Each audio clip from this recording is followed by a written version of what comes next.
Hey now, welcome into another rip-roaring edition of the Let's Go Devils podcast. Rip-roaring.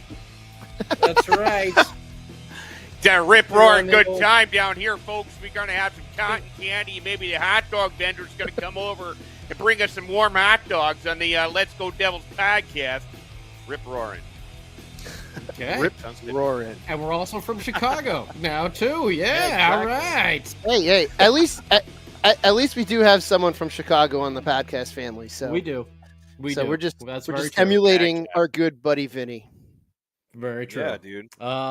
It's Scotty, Shorts Guy, and Beer Baron here. I'm told this is season 7, episode 27. I don't know what it's titled. Something or another. And it's all brought to you by Ann Crew Brew. If you didn't know, Ann Crew Brew. Don't know, now you know. Where Sam Wu likes to say, making losing memories one game at a time here for the New Jersey Devils here. Unless you're in the World Championships, unless you didn't make the playoffs, and then you go to the World Champions, and then you can tear it up, lighten it up like Nico. Lighten it up. Hold on. Breaking news. We have a podcast title. When will Fitzy's big game hunting start?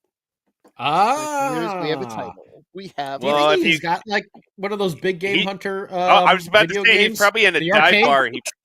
He probably has a dive bar near his house, and he's like, "Oh my god," just sitting at the bar having a beer and maybe an Ann Crew brew. And he looks over at that game, and he's like, "I need to tell the people something." And here's the game in the background, and he goes, "I'm going to tell him I'm going big game hunting." And then he goes home and tells everybody. But what we don't know is that he's just playing that video game. That's it. Hey, he's just playing the video game. As every Devils fan's dreams were dashed, within like 24 hours this week, where we heard the rumors that Rod Brindamore maybe doesn't have a contract over there in Carolina, and they got eliminated again, and they don't seem to be going anywhere in the playoffs. He's re-signed. So there went that. Was quick too. Yeah, real quick. Real quick. That season's over. Come in this office and sign this paper, or your wife will be mad at you. Yeah. According to Beer Baron, of course. Yes. I guarantee the GM was sitting on the phone with his wife, and she was like, "Tell Rob to get in the office and sign that contract right now, or he's not getting potluck dinner tonight." That's Rod Brindamore will never be appearing on this show ever. No. Ever. Or he'll be like, or he might say, "That's a very accurate depiction of my wife and how crazy she is about potluck dinner." Oh man! Just further down that hole. They know me too well. Further down that hole. What's an old woman's name? You know Ethel? Ethel and Maud. Maud's gonna come over. She's gonna bring her favorite Ann Crew stew. And she's gonna cook you some nice potluck dinner. Hey! If anyone wants to bring me Ann Crew stew, we had that out at the tailgate for the outdoor game. Make that. That's right, Durango Steve. That was through. Fantastic. One guy. As soon as I showed up there too, he just had a bowl waiting for me, just ready to go. And I don't mean a bowl of marijuana. I mean a bowl of Ann Crew stew, and it was delicious. It was so delicious. Good. I like that you had to clarify that. Like you were talking to your high school principal. It was not a bowl of marijuana. It was a bowl of soup. What the hell? Nobody cares. Everybody, you were just talking about the soup a minute ago. No, next time, no soup for you. No soup for you. References. Oh, but yes. So hello to everyone, by the way. On YouTube and Facebook and Twitter and Instagram and Twitch and everything like that. Sam Wu is still on long-term injured reserve. He's we off. Talked about. Now he's off? I believe he's off. I didn't even get word. I heard he's off LTIR. He's just on he's in a non-contact? He's in a non-contact jersey. Okay. Nice. now he's reacting. I could have swore that I read a report saying he was off LTIR and on a regular IR the other day. But let me tell you, I know Sam Wu is feeling better after the injury, because anything and everything that goes on in this Rangers playoff run over here, Sam has got a comeback to poor Billy Dean in our group chat over here. It's been great. Be like, oh, the Rangers won. Yeah, that's because they didn't face a good goalie in the first 2 rounds, okay? Yeah, that's because that defender's hurt over there, okay? That's why. That's why. Sam is also now from Bayonne. Oh, yeah. He's turning into Carl Patananalewski, where he's just everything that poor Billy says. He's like, oh man, Chris Kreider did well. He's like, that's because the puck bounced that way that time. Okay, that's not gonna happen again, there, Billy. Oh man. So last night I played against Billy Dean, or yesterday afternoon, whatever it was, and he had one really good chance, and I obviously shut him down. And after I covered the puck, they're going in for the face-off. He's in the opposing side. I was like, "Hey, Dean, if I was Freddie Anderson, you probably would have scored on that one, because it was kind of low to my left glove side, that botched coverage that Anderson." The only two to hear it were Billy Dean and Little Steve, and they both got a good chuckle out of it. But yeah, Billy Dean was held off the score sheet yesterday. You should every time you stop Billy Dean, you should just say "Save Bobrovsky." That's what you should say every time.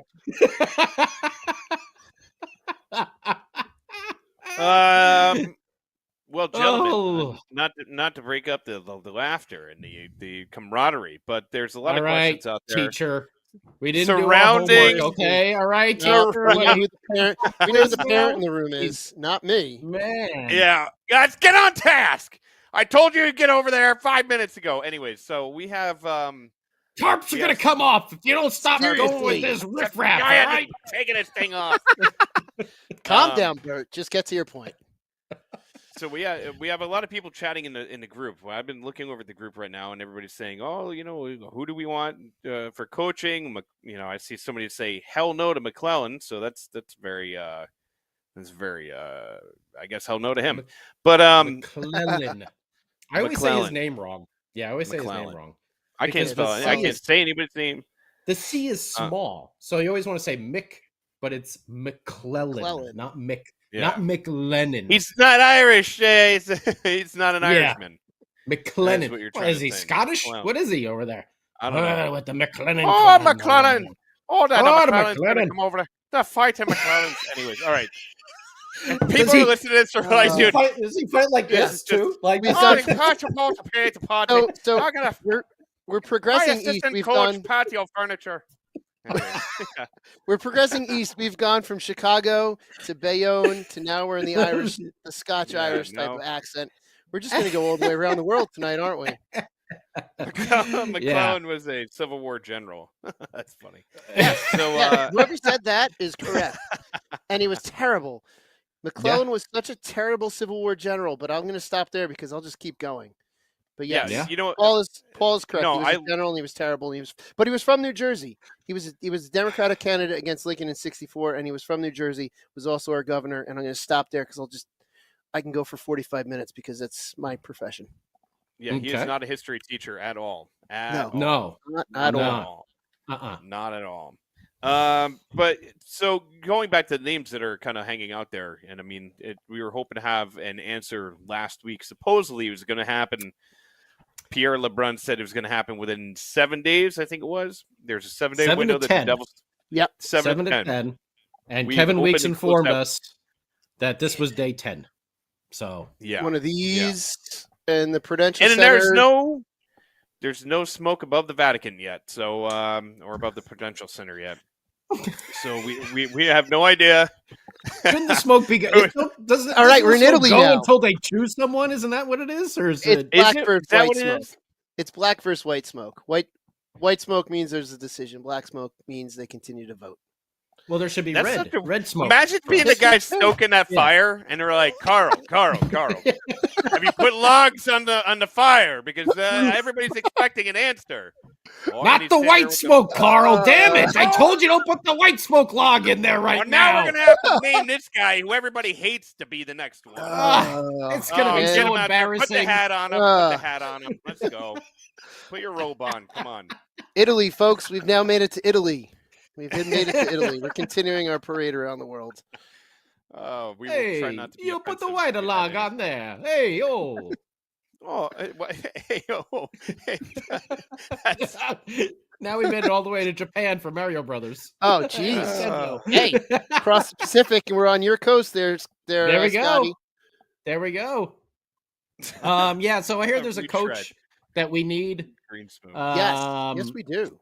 My top two candidates are now gone. So, yeah, we have So two people. You want a Berube? You want a Berube and who? Well, I wanted Rod Brindamore, of course. If he was going to be available. I mean, that guy instantly jumps. His wife hates you, and she never wanted to be a Oh, part of me, the organization. right? Yeah, okay. Yeah. It's Scott. You me. of all people. Yeah. Scotty. Sure. Yeah, I mean, like if I had to, pick someone with Brindamore very quickly being on the market, I would say he was the top candidate out there. I was a fan of Berube, who ended up in Toronto. I think he'll do a good job up there. And, the two other front runners, are Keefe, who just got let go from Toronto, who we know couldn't lead that powerhouse team, through a playoff series. With terrible goaltending and bad defense, but go on. Yeah, I haven't heard a team that has terrible goaltending and bad defense. Yeah. Who's that? Was there a team in the Metro that had terrible defense and bad goaltending? Man, can't put my finger on it where I've heard that story before. And he also had a guy who was how many goals did Matthews have this year? 70? 69 or 70. Was it 60? Did he break 70?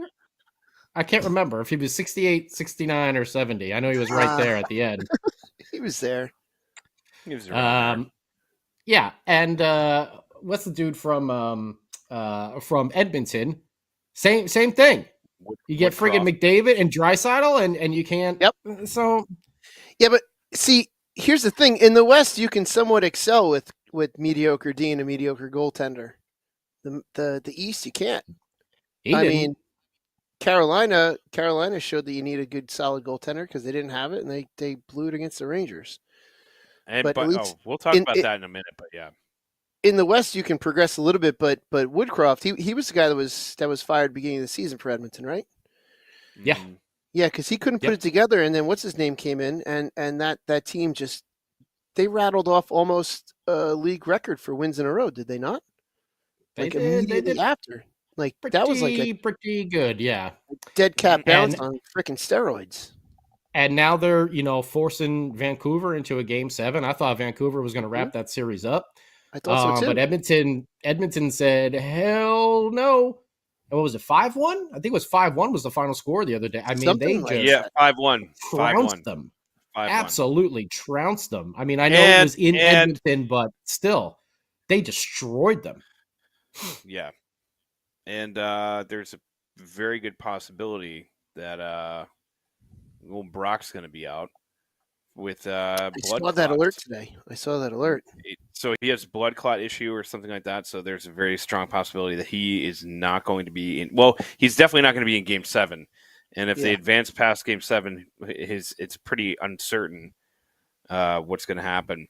But before we jump off of the coaches' conversation, well, who do you guys want? Well, and so I'm going to give credit to John Sumner because John Sumner sent it too. Ricard Gromborg is a name that has the Devils have danced with in the past. Sheldon Keefe, I think Keefe wouldn't be a bad choice. I feel like he's going to have that monster chip on his shoulder. He's going to be in a smaller market with less pressure than Toronto. Mm-hmm. And he's a winning coach, dude. The dude he's got a great pedigree. And out of the remaining people left, I feel like he would be the best option.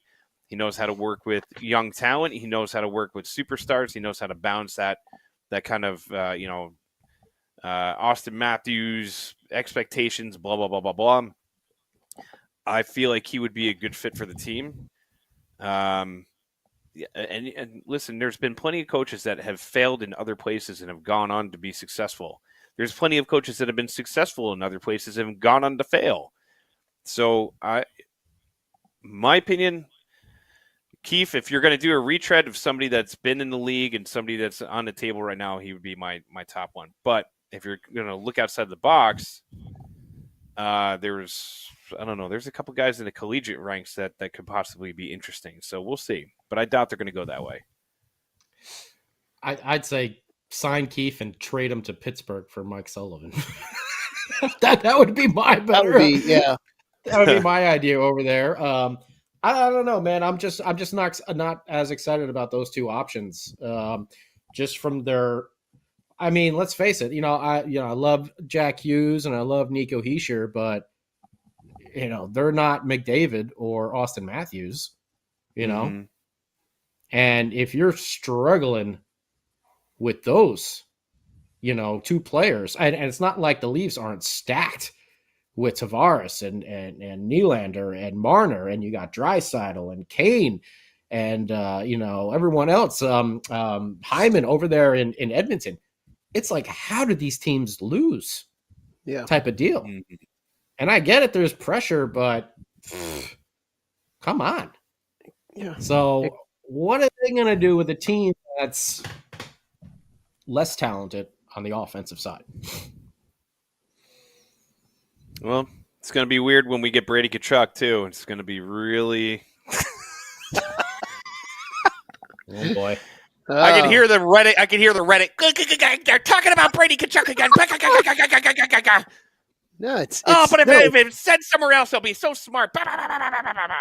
No, it's okay to talk. Now that it's been on places, it's okay about that. Yeah, no. Now that other people have speculated it too, it's all right. It's all right. Won't we say it? We're a bunch of morons. I get it. Blah blah blah. Content. Blah blah blah. Oh, you just ruined producer Sam's night. No, you just ruined. He's gonna cut your mic off. Seriously, he's gonna cut you out of this podcast so fast. No, he won't. He won't. He knows that I'm sticking up for the podcast. So, but you used the dreaded C word. I know I did use the C word. You did use the dreaded C word. He said all good. Thanks, buddy. But yeah, I agree with you, Scotty. I see what you're saying, and I don't totally disagree with the fact that these guys have had uber, they have tons and tons of talent in Toronto. Woodcroft with tons of talent in Edmonton. But I mean, like that, it also depends on the situation. It depends on the makeup of the team. It depends on the management. It depends on like everything else. And for some of these guys, like they just need that opportunity to kind of get back behind the bench. Now, I know there's a lot of talk that Sheldon Keefe might do the whole take the year off and kind of like let his mind settle before he wants to jump behind the bench again. And maybe that's what the hang-up is. Maybe that's what this long conversation is. And, there's also been... Yeah, so he can reunite with Dubois in Pittsburgh after they fire Sullivan. Mm-hmm. Yeah, but that's not going to happen, though. I don't feel like... You think that Sullivan's going to get fired next year if they don't make the playoffs with an aging team? They're just going to be like, oh, see you later, Mike Sullivan. Who hired Sheldon Keefe in Toronto? Well, I mean, no, I know. I'm not disagreeing with what you're saying. I'm just saying, like, you think he's gonna. That has to be some kind of like insane inside knowledge. If he's like, I mean, they got rid of all the assistant coaches and everything. It's pretty much like seems like a this is it type of deal over here for Pittsburgh. I mean, they're an aging team as well. The window is closing with Crosby, with Crosby and Malkin. Sounds like a new cereal. Try the Crosberries; they're delicious. Crunch. But yeah, I mean that window is pretty tight. Yeah. Now there are other names like Johnny Madden's his name's been thrown out there. Jay Pandolfo, bringing back some guys that have been through the system, even giving somebody like Sergei Brylin a shot. it's so crazy because there's so many different names that kind of get pulled out of everywhere. You know, like if you go deep enough into the internet, if you go on X or Twitter or whatever, and you start reading through all these threads for hours and hours, like some people like all of us do, you'll start to see like names pop up, and you're like, I didn't even know that guy was alive. And sure enough, they're going to throw that name out there until they make this decision. I know for a fact that Fitzy said he wants to get this decision done before the draft. That he wants to, whoever the head coach is going to be, he wants the head coach to be, extremely involved in the draft process, whether they keep the draft pick or they trade it away. So you would assume between now and then, and that's what, middle of June. So you got about a month to figure this out. I just hate this dragging on stuff. It's like brings back the scars of Kovalchuk, the summer of Kovalchuk. You want to get it right. You want to get it right, obviously.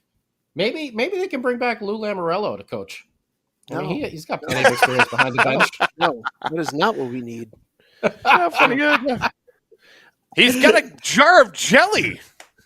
How about we get Adam Oates and Scott Stevens, and we'll split the head coaching duties? How about that? Oh wow! No. Yeah.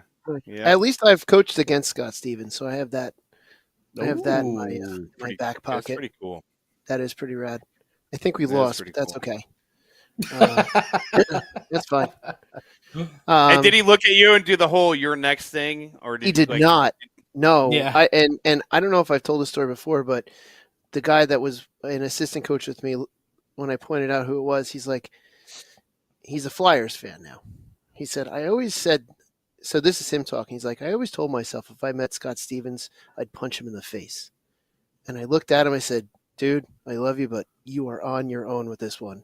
If you do that, Scott Stevens, I got your back every other time, but I'm staying away from this one because I've seen what he does. It'd be like that scene from the Terminator where he just punches the Terminator and that biker guy just punches him. Yep. He's, my Bad bone comes on. Yeah, I need your bike and your clothes, or your clothes and your bike, whatever order. And now we've been to Austria.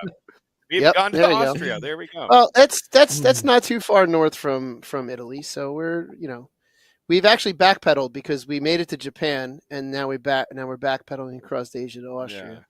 Yeah. So we're going. Sorry, Scotty, we were almost on your coast, but we decided to backpedal through. I feel bad for Sergey Brylin because we got, he had the whole Ring of Honor thing this past year. Of course, they got blown out during that game. And he's been in the system forever. And do you think whoever the new head coach coming in, whoever that is, would be like, maybe possibly keep Sergey Brylin on staff? Because they're going to have carte blanche. Yeah. No, I hope so too. But there's, I mean, if you walked in, so let's say either of you guys were named head coach, okay? Wouldn't you want to be able to pick all of your coaches? Wouldn't you want to be able to be like, hey, we got this guy, this guy, this guy. I want this guy to be my, power play guy. This guy to be my defensive guy. I want this guy to be my goaltending coach. Sarge doesn't seem to me like the guy that you would meet and be like, I don't want to work with this person. He seems to me like the guy that you meet and you'd be like, he got me a sandwich. Yeah, exactly. This guy is great. We're gonna work really well together. I just don't see him as being like one of those people that are hard to work with. They have their ways, and he's got a great, mindset for work ethic and everything like that. I don't know. I just see Sarge as one of those guys where you're like, oh, let's keep him. Yeah, that's just me. I could be completely wrong. Sound like I'm best friends with him or something like that, but that's just the impression I get. Yeah, I would. The impression that I get. Now we're in Boston. Back. Now we're in Boston. Yeah.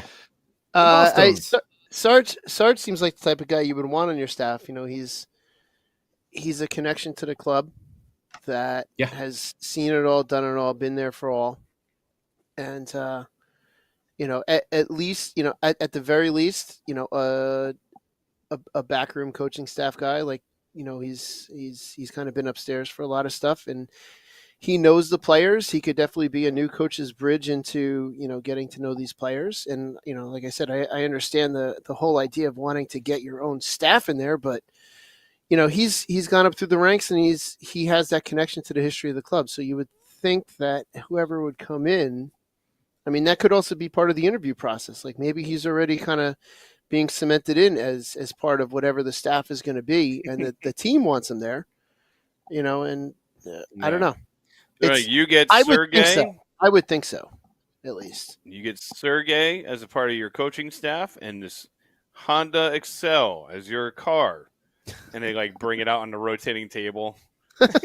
Just Katie Madigan standing next to it, hey. Or only score in Scoro though. That's you only get the car if you get it in through the little or. They got rid of that. Now you get a $100 gift card to Quick Check or something stupid. I'm like, what happened to the days? They used to give away a car. Yes. Now you gotta You gotta shoot it. You gotta shoot it through that tiny little hole, and or it's like an Acme, you got $100 gift card to Acme. I'm like, yeah, cool, which at Acme is like potato. things. Yeah, there's one Acme left in New Jersey. There's at least 3. I know of at least 3. The Primo Scoro. Travel to Princeton to use this Acme gift card over here. I wanted to score so bad. Only to tell you that it's yeah, me too. Only to tell you, I would still do it, even if for the stupid gift card. Yeah, in a heartbeat. Do it. And I'd take that gift card. I'd be like, yeah, I'm gonna get me some potato chips, dude. There's so many things I would love to do, and I talked to one of the reps one time. I was like, how the heck do you get on the ice? And they're like, oh, you do it if you're a season ticket holder, blah blah blah. We quote unquote come around and find you, which is BS. And I was like, oh, that's great. And then I immediately went to my seat and I was watching. They have the big bubble things, and they let the people run inside of it, and they have those weird ass the Danico, Eliash, and Chico mascot things, which are the weirdest looking things in the world. And the Danico one was bodying people left and right. I mean, straight, people were running in those big bubble things and were like, oh, this is the best time ever. And here comes Dano trying to end their life, putting them head first into the boards. I was like, maybe I wouldn't want to do that one. Or if I did, I'd try to attack the Dano character before he got to me. But go after the biggest one in the yard. But yeah, I don't know, man. The Scoro, that was always number 1 on the list. But now, maybe not so much. I'd love to do Scoro still, but either way, I had heard. So last thought about that. I had heard that with the Scoro thing, they would come around and be like, "Hey, do you have any hockey experience? Okay, cool, thank you. Hey, do you have any hockey experience? No, come on down." They would look for people who had little to no playing experience. We need to stretch this. Have you ever held a hockey stick? This Toyota Corolla, after the remainder of the season to find someone who can't score. Get this guy. Give him a left-handed stick. Yeah. The blade's completely straight on it. Yeah, can't get any kind of loft on it. Nothing. You're just pushing it. It's like one of those the Franklin sticks that you get from school, but they're you pick it up to try to bend the blade, and they're like, hey, the blade just goes whoop. Yeah. Oh man. Also, yes, thank you, Corbin. And thank you, Nate. I would rather have Sheldon Keefe over Woodcroft because Keefe has a history as a tough guy. And he did piss off some how Maple to Leafs. Up for themselves. He did. Yeah, he did. Yeah. And Corbin, thank you, because he was the next name I was going to mention is Kevin Dineen. We haven't talked about him very much. We're talking about Sarge paying his dues. Dineen. Kevin Dineen is another person who's paid his dues. And we've seen a lot of, coaches come up through the ranks and, be there at that AHL level for a while and then, eventually get their shot in the NHL. Looking at a former Devils head coach in John Hines, that was the same thing when Ray came over from Pittsburgh.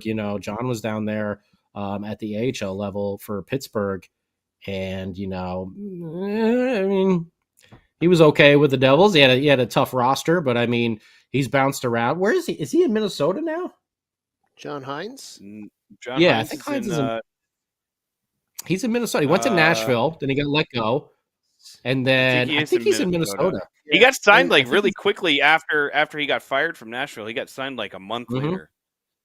Yeah, maybe it is. And then I think it is. He's coaching the we have seen that international team now, right? Isn't he coaching? Well, Sullivan got named the head coach for USA for that. Mike Sullivan did, yeah. Yeah, but I thought Hines was currently coaching that international team now. I thought that was Dan Quinn. Wasn't it Dan Quinn that was doing it? I don't know. Now I'm looking at it. Because he got let go too from San Jose.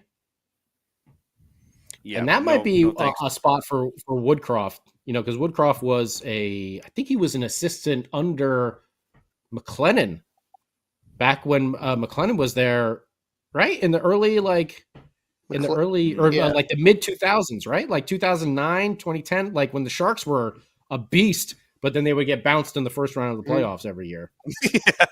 Yeah. They were such a solid team. They were a great regular season team, and they were gritty. But they'd always face somebody that was like just a little bit better. Like they'd face the Kings or somebody like that. Mm-hmm. By the way, a few things that we need to touch on. First of all, the Adirondack are playing some great playoff hockey right now. They are. And Isaac, how do you pronounce his last name? Poulter. Woo! Say it again. Thank you, Max. I think it's Poulter. Poulter. So he had, what does he have? 5 shutouts in the ECHL playoffs right now. 4 or 5. Yeah, he's doing really well. Dude, he's playing really well. So it's good to see one of the Devils affiliates working their way through the playoffs right now. And then Zach Parise getting eliminated by who I think is probably the number one team to win the cup right now, the Dallas Stars. Had a nice little conversation with Pete DeBoer at the end of the game. And I can imagine what that conversation was. It was like, if you would have stayed one more year, you bastard, we would have had a cup in Jersey. But no, you had to go home and with your little buddy, Ryan Suter. And then he turned and he goes, Ryan, go to the locker room. Who's now on the Stars. Yeah, on the Stars. Yeah, poor Zach. I felt bad for him. But in our little thing, I picked the Stars to win the cup this year. But, I felt bad for Zach, would have liked to see him get a little something, but his greatest run will still be with the Devils. So deepest he ever went. Deepest he ever went. And you know what? In all honesty, I was talking to my buddy Kevin about it today, and we were talking about like that 2012 team. If things would have worked out a little bit differently, if like contracts were not where they were, if Parise was on a team for another 2-3 years, would Kovalchuk have been, done this whole retiring thing? If Lou knew how to handle the cap, the salary cap, and actually bring on players that weren't, Ryan Close of the world and stuff like that. That you look at how good, like the Clarkson, and like that team wasn't like the best team in the world, but that was like the kind of atypical. That was the year for I'm going to win a cup. Yeah, I'm going to win a cup type of Devils team. And that was another year. I think that's an issue with Lou. I mean, you can look at the Islanders now. They're basically built to get into the playoffs and get bounced in the first round. I mean, that's basically how they're built right now. Which is a shame. They have great goaltending.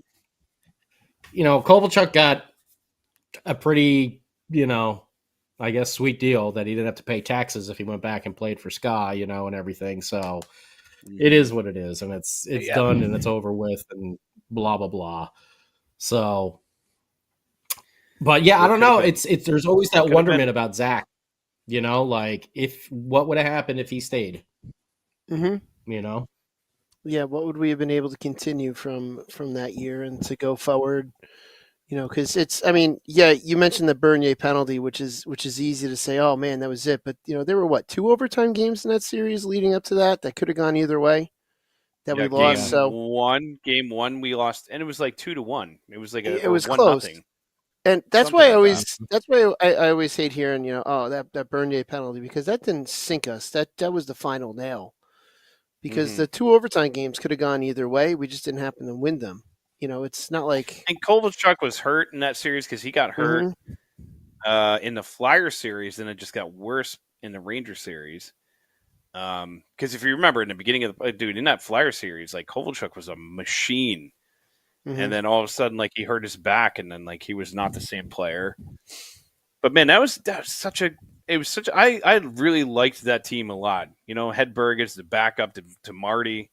Like it was just such a likable group. They're such a likable group. Ponikarovsky, dude, they're Volchenkov, Little Gio. Yeah, Little Gio.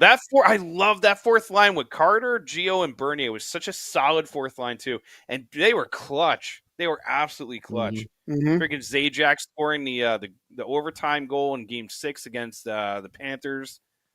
Yeah. No. That was Henrique got Game 6, and then Henrique had an overtime goal in that series too, I think. But that was a series. That first series, the Panther series, the Devils almost didn't make it out of the first round.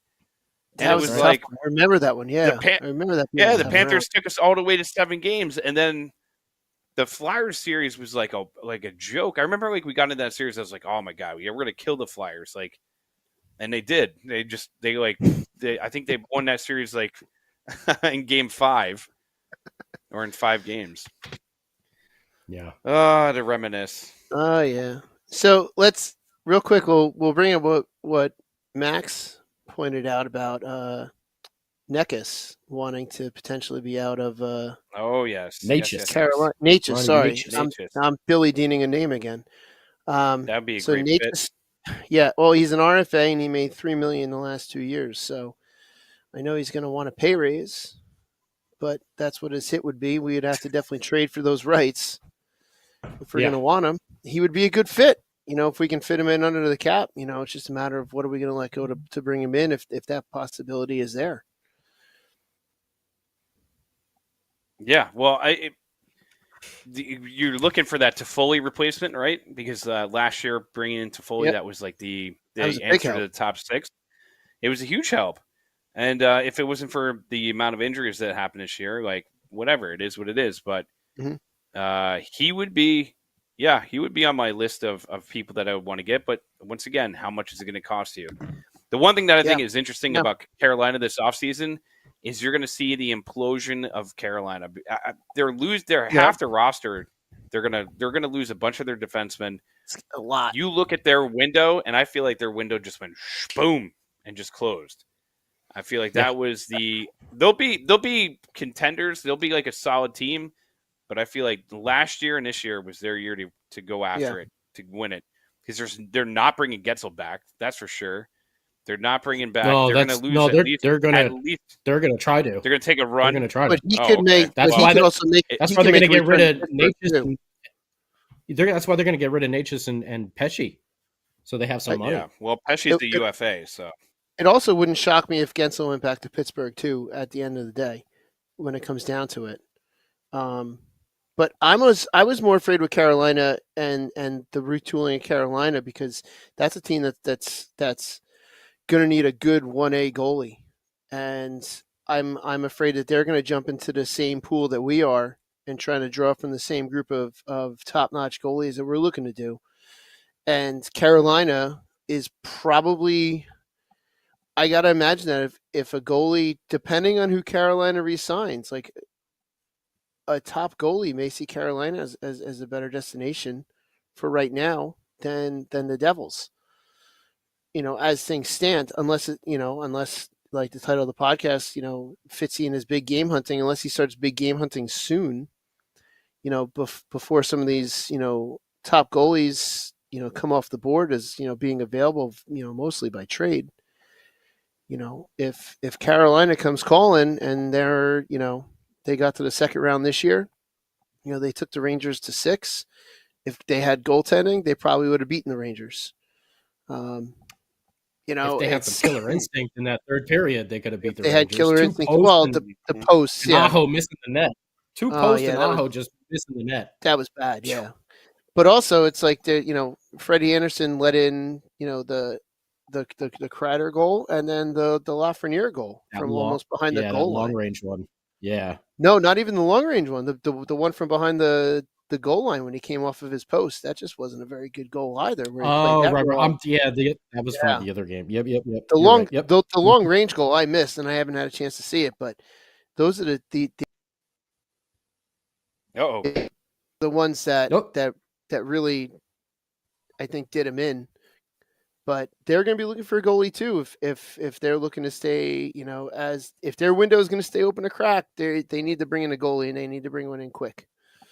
So that's my worry with Carolina being in that goalie market. Well, I know one thing that the Devils do need to work on in the offseason, and they kind of began, and that's getting tougher. And they did re-sign Big Mac for 3 years.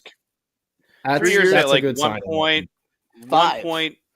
I thought it was like 1.25 or something like that. Very low. It's something like that. I heard and he's not going to play every game. Bring in Bennett. Go get Sam Bennett.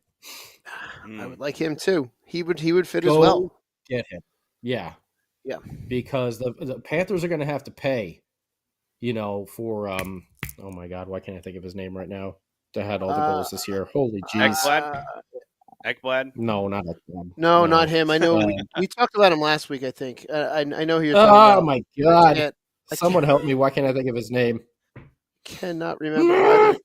Cat friendly, here I come! Boom, Florida. Yeah, Panthers. exactly. That's what I'm at right now. Get out of here, prep. Ad. Show prep. What's that? Florida. Here we go. Prep. You guys don't know what you're talking about. I'm a real big Devils fan. Reinhart. Blah, blah, blah. Reinhart. I'm a crybaby. Sam Reinhart is a UFA. He's a UFA. He is. If they want to keep him, they got to pay. Yeah. Have to pay. He has himself a nice name. He'll be at Vegas Golden Knight. They'll figure it out. Everybody that's like, no, they won't. They don't have cap space. I'm joking. Bennett's only got 1 year remaining, so maybe they can get him on the cheap, But that's the type of player sign and trade. that the Devils need. Someone who's going to go and sucker punch Marchand, like when no one's looking. That's that type of grittiness and toughness that this team has been missing for years. And Big Mac is a good step in that right direction. Maybe Nolan Foote stays healthy next year, and we see some stuff from him. Maybe the return of Nate Bastian. Maybe he's got a little bit more snarl to him when he comes back. I don't know. Curtis Lazar, we know, is a tough cookie himself. But, man, if you add Sam Bennett to that team, because Bennett also, he put up 40-plus points this year. He hit 20 goals. Yeah. You get 20 goals from a guy like that? Like, that's something that's really – really that's really valuable. You're not going to get 20 goals out of Lazar or Bastian. No, but that means that he can be that agitator to pop in 20 goals, and Timo Meier doesn't have to worry about being that top six agitator like he was at times this year. He can focus on being just that pure power forward that's going to go into the corners and go there to win the puck and not have to be the chippy guy as well on the same line and have to command that presence either. So it shifts a lot of that responsibility from Timo to him if he comes in, which would be good, because then maybe we can see the Timo that we saw from, end of February through the end of the season to really do that for a full season. And then you have Bennett as the agitator also popping in 20 goals. It would be a great combination. Oh. Thank you, Zachary. Well, and Zachary also thank says you, Zach. should bring back Hey, Pat Maroon. thank you, Zach. Pat Maroon is getting a little bit older, with that one, but I like where you're thinking there. But I like Pat Maroon. Patty Maroon. He's a tough customer too. But now that we got Big Mac, I don't think there's really a need for Maroon, but I also don't want to have like a fourth line that's going to be like, and here comes the fourth line, and their overall line is negative 400, and but they're great at fighting. The Rempe effect. We got Big Mac, right? I don't think we need. I don't think we need Pat Maroon. Like I said, that's why I would prefer a Sam Bennett someone who's going to be feisty, who will drop the gloves, but also, like we said, he put in 20 goals this year. Gritty and Like if he mobile. averaged, yeah, and yeah, and he skates Gritty and like that's a guy who can, you keep, maybe on that third line or something, but he could occasionally bounce up to that second line. You need a little extra protection for Jack or for Jesper Brad or something like that. Even Nico Hischier. I mean, that's a dude that can just bounce up there for a little bit. There's this Brady guy that I heard about that can do stuff like that too. Have you mentioned him before? Every show from now on. The Flyers mascot? What? Listener.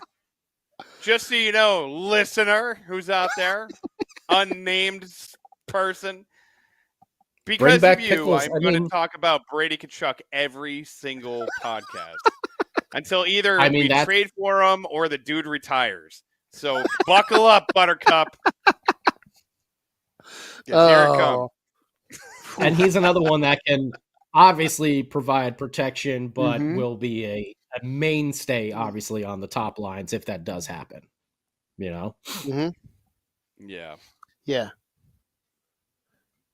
So Corbin says bring back Pickles. I mean, that would be a nice one. But, he seems pretty content up there in Calgary, him and Sharon Govich. Yeah. Bring back Sharon Govich with a real coach. Bring back Sharon Govich and a real coach. God. That would be great. That's the stuff that drives you crazy. Like, it's not like the first time we've ever seen a player go from our team and go to another team and be successful. It's just he was so likable, and he was like such a, you could see him fitting into this team, and he was like really finding his role. And then he went to Calgary and like, oh, check it out, guys! I can score 30+ goals a year. And it's like, we knew you could, buddy. We knew you could. Listen, that bottom, and who, by the way, Carlos, if we really have that real conversation, I think we'd make a lot of people mad of who we would have to give up. It is wishful thinking, but in reality, you'd have to give up somebody like Jesper Bratt to make that happen. Mm-hmm. And that's the thing is some of these trades that we talk about and some of these, bringing in certain guys, I think Bennett would be a little bit less costly, especially what you said. He has 1 year left on his deal. There's a lot of guys out there. There's a lot of teams out there that need to sign marquee players. Like you said before, the Panthers and having to sign, Reinhart. So it's just a matter of finding the right pieces.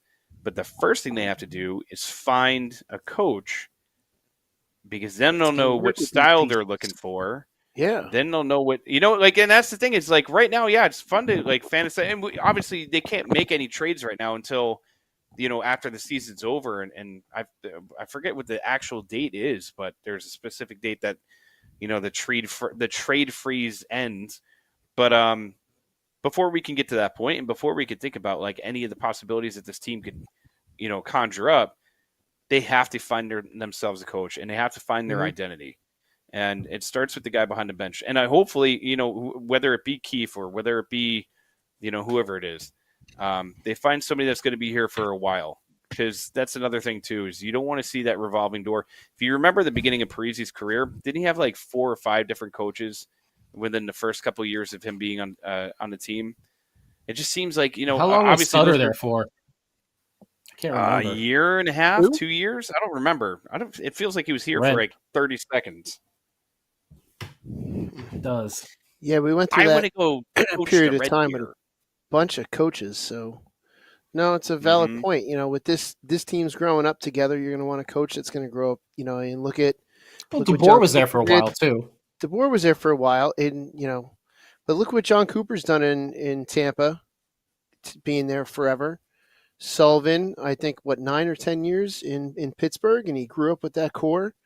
And Bednar in Colorado is, very similar as well. So if you get the right guy in that's going to stick with the team's going to stick with him. It could be nothing but success for multiple years, and that's really what you want. Yeah. That's what I want. Carlos says we're not Montreal fans. But you know what, Carlos? You may have to think twice about that if you're watching the New York Giants. a couple times this year. Oh, you know, it's so. I get that. I kind of like them. I kind of like them. I don't know.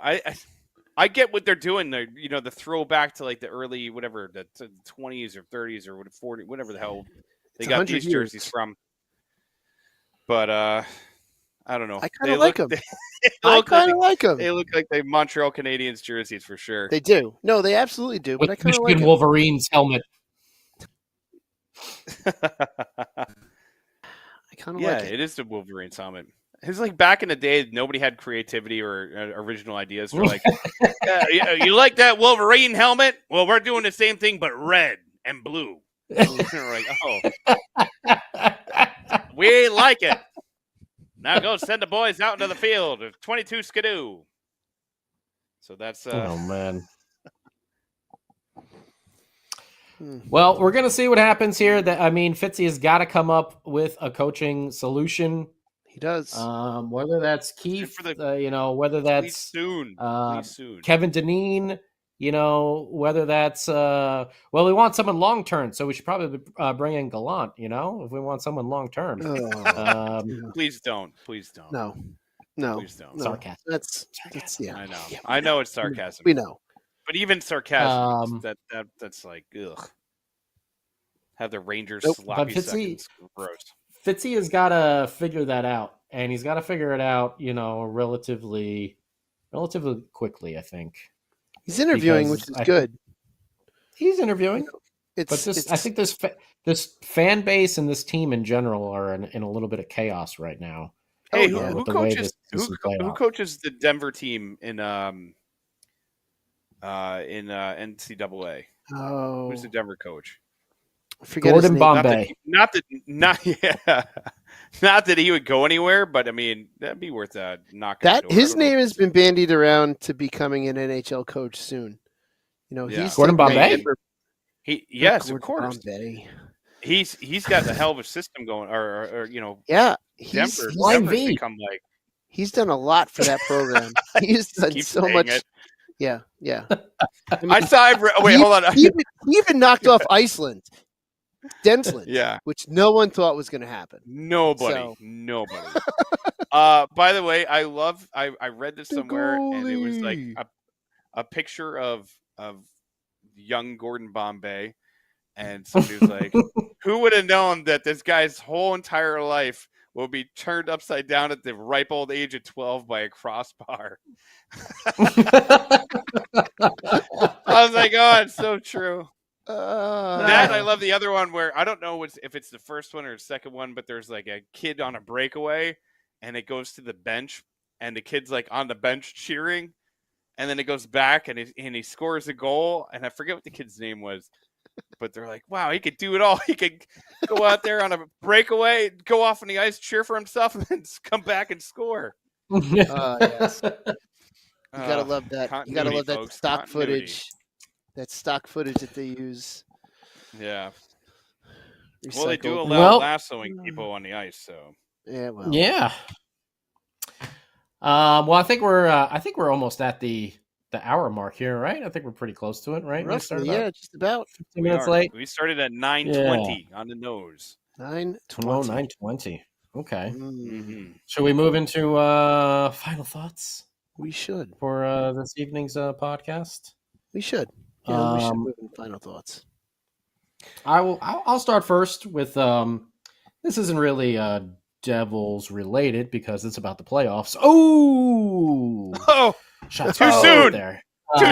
Too soon. But I just want to say that the playoffs have been entirely minus that whole Ranger win thing. It's been entirely enjoyable, like all around. The games have been phenomenal. Lots of drama. Love seeing, all these teams out there hustling. And I hope Fitzy is paying attention, like we said, or like I said, Sam Bennett. I hope he's paying attention to the number of hits that these teams are putting up game in and game out. I think I said this last week as well. Yeah. There are a lot. And you cannot be a soft team and win in the playoffs. You cannot do it. This team has got to toughen up for next year. Yep. And I hope Fitzy is watching these playoffs and he's taking notes, because you saw a team with all the power in the world, Toronto. Bye-bye. See ya. 2 years in a row against a Boston team that doesn't have all those stars anymore. I mean, yeah, they still got Pasta and everything, but it's trickling down. Last year against the upstart Florida Panthers, you can't be a soft team. You cannot be a soft team. And besides the fact that these games have all been, really enjoyable and fun to watch and to listen to, I just hope that Fitzy is taking notes here on the style of play that needs to be in the game plan when it comes playoff time. We don't want to be one of those regular season teams. No, regular season champions mean absolutely nothing. And to kind of tick off from where you left off, my final thought is this. This year's fun to watch, but next year is going to be even more fun because the boys will be back. They'll be back all right. They'll be back with a vengeance in the playoffs. It's great to see what Nico's doing over in the Worlds. It's great to see what Luke is doing in the Worlds. It's great to see what Nemec is doing in the Worlds. And yes, we didn't get a chance to really talk about it, even though we had ample opportunity to, but we wanted to make fun of people and do silly voices instead. And it's our usual. As our usual thing. So if you're new to us, welcome. But anyways, this team, let's get the coach done. Let's get it over with in the next couple of days. And instead of sitting here and playing the mystery game, I hate the suspense of it. Get the coach in so we can kind of get an identity of this team, and let's go from there.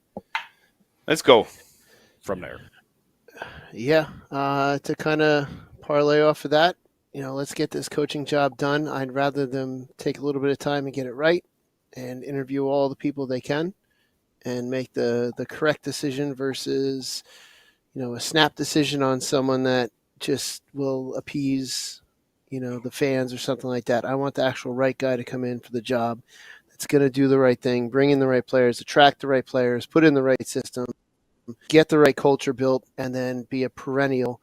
I want a coaching situation that's going to be kind of like John Cooper, like I said earlier, Cooper, Bednar, Sullivan. Maybe it's going to be Sullivan. You never know. But I want that situation where that coach builds that culture, and then you get that done with your core, and then you just add pieces as we go along to the core to continue making it, just a steadfast, perennial cup contender and cup winner, because we're coming close to Sam Wu's predicted year of 25. Coming close. The clock is a ticking, Fitzgerald. We need to make sure that Sam Wu gets this one right. And people will still complain. And they'll still... Of course. And they'll still find a way to rip into Sam Wu. And Ted, you're correct. The Pens have not given anyone permission to talk to Sullivan. So, yeah, we'll see how that plays out. But I don't think Fitzy can just sit on his hands and wait around. No. Berube I thought would have been a good option. He's gone. Brindamore, obviously, maybe he didn't want to leave Carolina, but didn't even get a chance to interview. Of course. Blame it all on Mrs. Brindamore. But either way, in my mind, those were like the top two out there. But I'm not an NHL GM, so Fitzy. They could also be waiting for a coach that's currently still employed and could be behind a bench right now. That's possible as well. Yeah, maybe an assistant coach from one of the teams that are still playing. It's all possible. It is all possible. Just make the right decision. Really good. He's got to make that right decision. You make the right decision, like the names I rattled off, and it's a complete shift in the trajectory of your club in the positive. You make the wrong decision, and we just continue this mediocrity. Make the right decision, set the club off in the right path, and then maybe our owners will sell us to much more local and much better owners that aren't going to be so analytically driven. Yeah, it's 100%. And that brings us to the end of this show. We want to thank you, everyone on YouTube Live, Facebook Live, Twitter, Instagram, Twitch, for chiming in. We'll be back again next week on Sunday. Got the State of the Fan podcast on Wednesday. Got Hockey on Tap coming on Monday. Oh, Billy Dean. He's going to be nervous. Oh, he's going to be nervous. In rare form tomorrow. Oh, boy. In rare form tomorrow. We're just going to shut him down right away. Oh, apparently no State of the Fan this week. Okay. But Billy Dean will always be around. Because Billy Dean's at your door. It's just a better. Says that I am the one. I forgot Billy Dean. Either way, Reg Dunlop. Yeah, let's go Slapshot style. There we go. Player coach. But we're heading out of here. Thank you to the great Sam Wu for producing behind the scenes. He'll be coming off long-term injured reserve soon. Soon, we promise. We'll be back again next Sunday. Here on the Let's Go Devils podcast. The Beer Baron Shorts Guy and Scotty. Let's go Devils!